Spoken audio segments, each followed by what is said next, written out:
السلام عليكم ورحمة الله وبركاته. أعوذ بالله من الشيطان الرجيم. بسم الله الرحمن الرحيم. وإذ استسقى موسى لقومه فقلنا اضرب بعصاك الحجر فانفجرت منه 12 عينا قد علم كل أناس مشربهم كلوا واشربوا من رزق الله ولا تعثوا في الأرض مفسدين.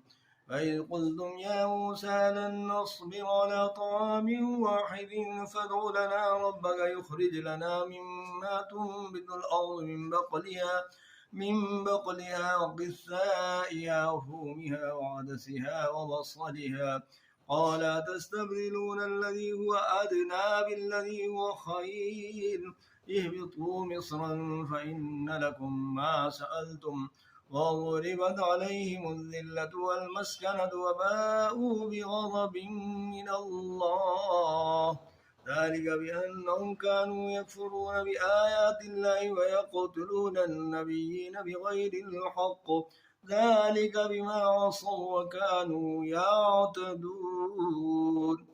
إن الذين آمنوا والذين هادوا والنصارى والصابئين من آمن بالله واليوم الآخر وعمل صالحا فلهم أجرهم عند ربهم ولا خوف عليهم ولا هم يحزنون.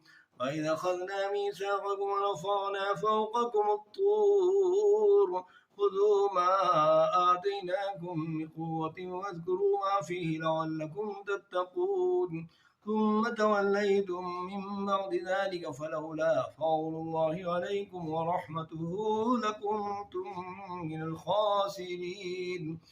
ولقد علمتم الذين اعتدوا منكم في السبت فقلنا لهم كونوا قردة خاسئين فجعلناها نكالا لما بين يديها وما خلفها وموعظة للمتقين. فإذ قال موسى لقومه إن الله يأمركم أن تذبحوا بقرة قالوا أتتخذنا هزوا قال أعوذ بالله أن أكون من الجاهلين. قالوا ادع لنا ربك يبين لنا ما هي قال إنه يقول إنها بقرة لا فارض ولا بكر عوان بين ذلك فافعلوا ما تؤمرون. قالوا ادع لنا ربك يبين لنا ما لونها قال إنه يقول إنها بقرة صفراء فاقع لونها تسر الناظرين. قالوا ادع لنا ربك